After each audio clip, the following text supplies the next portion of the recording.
Hello everyone. तो आज हम आपके सामने ये लेके आए हैं सैगो पाम। अगर आपका इंटरेस्ट रीपॉटिंग और रीप्लांटेशन में नहीं है तो इस वीडियो को स्किप कर सकते हैं, और अगर है तो चलिए शुरू करते हैं। तो ये है सैगो पाम, आप देख रहे हैं, सिकस रेवोल्यूटा। इसको मैंने इस कपड़े से इसलिए बांध दिया क्योंकि इसके जो ये स्पाइक्स हैं ये बहुत ज़्यादा चुभते हैं, तो इसलिए मैंने इसको इससे फ़िलहाल बांध दिया है इसकी रीप्लांटेशन के लिए, रीपॉटिंग के लिए। क्योंकि इस वक्त इसकी एज है 8 इयर्स।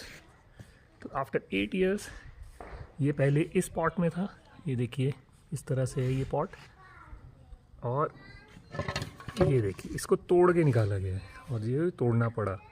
और बल्कि ये जो पॉट है इसको अगर ब्रेक करके निकालें तो ज़्यादा इजी रहता है। तो अब आपके सामने ये है, तो चलिए आज इसकी हम रिपॉटिंग करेंगे।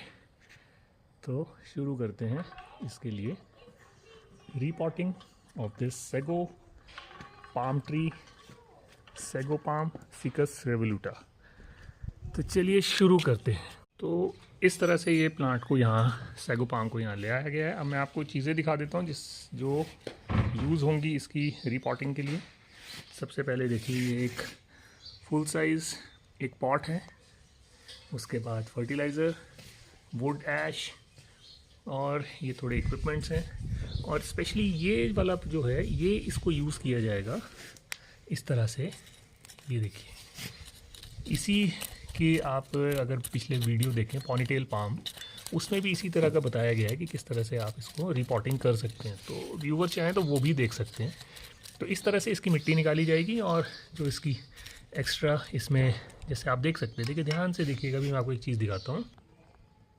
ये देखिए इसमें आपको ये दिख रहा है, ये देखिए ये जो है ये एक लार्वा है। मैंने इस पे भी इसी चैनल पे एक वीडियो बनाया है।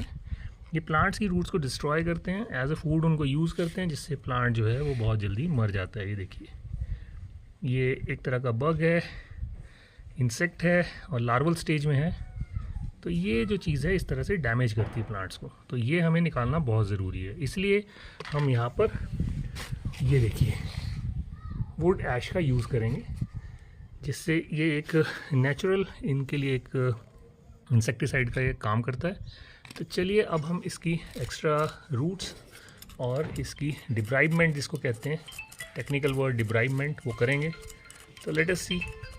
अब इसको करने के बाद मैं आपको दिखाता हूँ किस तरह से ये दिखेगा। तो इस तरह से हमें थोड़ा सा इसमें मेहनत भी लगेगी, थोड़ा टाइम लगेगा, लेकिन ये पुरानी मिट्टी जो इस वक्त टोटली विदाउट एनी इसके जो न्यूट्रिशन है वो है, वो चेंज करने के लिए हमें थोड़ा टाइम लगेगा। तो देखते रहिए। अभी मैं आपको आगे जब कंप्लीट हो जाएगा तब मैं आपको दिखाऊंगा इसका रूट स्ट्रक्चर।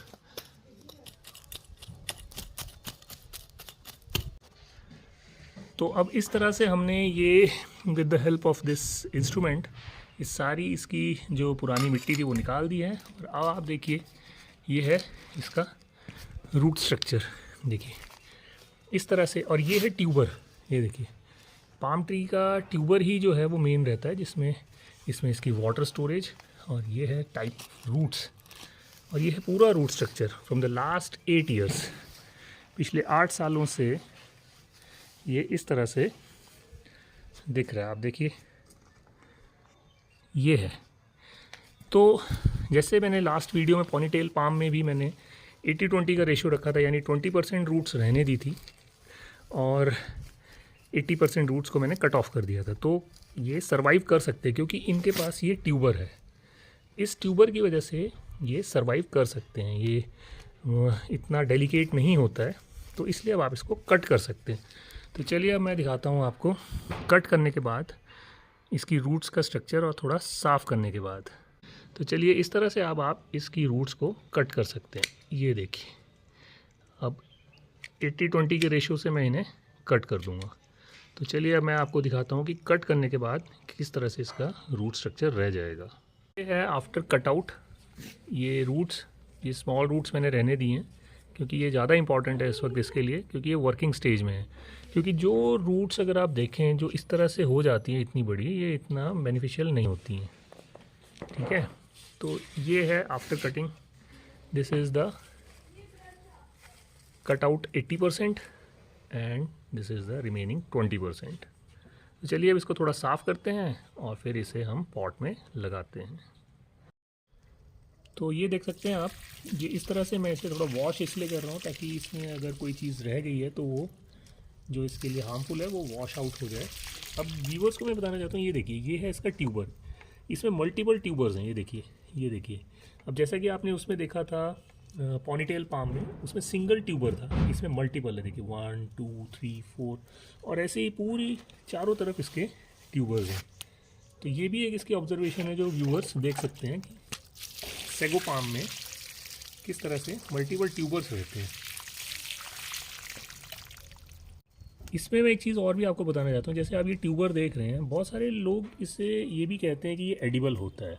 हालांकि ऐसा माना जाता है कि ये जो पाम ट्रीज़ हैं ये बेसिकली नेटिव हैं सम डेजर्ट एरिया, तो जहाँ पर पानी की कमी रहती है इसलिए ये ट्यूबर्स अपने में पानी इतना सारा जमा करके रखते हैं। तो काफ़ी समय पहले ऐसा भी माना जाता था कि अगर पानी की कमी है तो ये ट्यूबर्स को निकाल के, इनसे पानी निकाल के पानी की कमी पूरी की जाए। लेकिन अगेन व्यूअर्स इसे डायरेक्टली इसे निकाल के खाने की या इसे पानी निकाल के पीने की कोशिश ना करें unless you have some scientific study.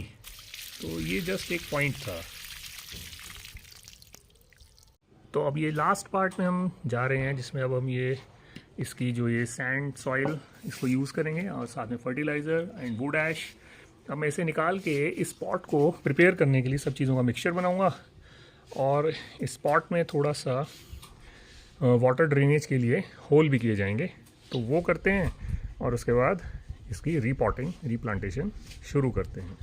तो इस तरह से आप इसमें ये होल कर लेंगे और ये भी एक थोड़ा सा हेक्टिक वर्क है लेकिन किया जा सकता है। और ये मैश का यूज़ किया जाएगा ताकि वाटर ड्रेनेज के साथ हमारा सॉइल इरोजन ना हो।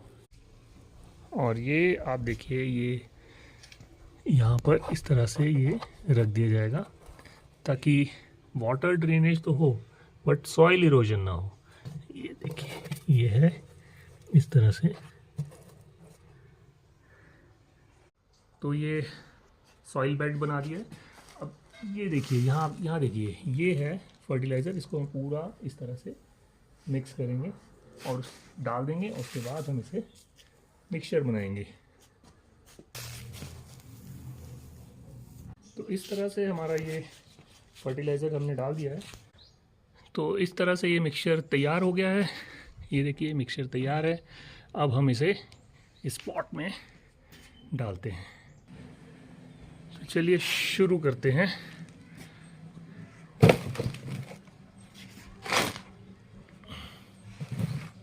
अब हम पाम को इसमें रखेंगे और थोड़ी सी जितनी ज़रूरत है मिट्टी डालेंगे, उसके बाद इसकी वाटरिंग करेंगे।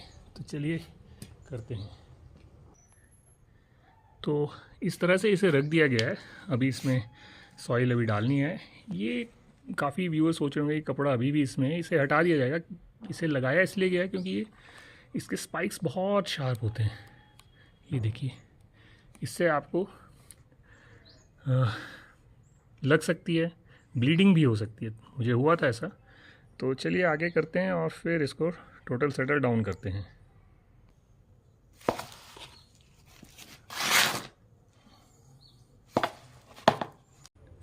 तो जैसा कि मैंने बताया था कि लास्ट के 2 इंचज़ के लिए हम इस वुड ऐश का यूज़ करेंगे, तो इसमें थोड़ा सा हम मिक्स कर लेंगे। इसको प्रिपेयर कर लेते हैं, लास्ट के 2 इंचज़ में डाल देंगे।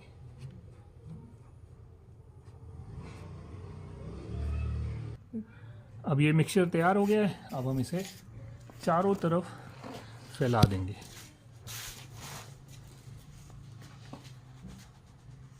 तो अब इस कपड़े को देखिए हटा दिया जाएगा।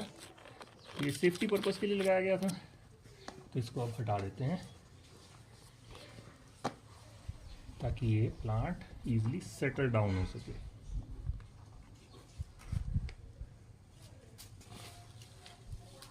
तो इस तरह से ये रीप्लांटेशन रीपॉटिंग सेगो पाम की जा चुकी है। और लास्ट जो इसका स्टेप है वो है वाटरिंग। तो व्यूवर्स को मैं ये एडवाइस करूँगा, अगर वो इस तरह किसी भी तरह की प्लांटेशन करते हैं तो प्लांट को अपनी जगह पे रख दें, उसके बाद ही वाटरिंग करें, अदरवाइज़ वो और हैवी हो जाएगा शिफ्ट करने के लिए। तो चलिए अब इसकी हम वाटरिंग करते हैं। Most satisfying last work to do, इस तरह से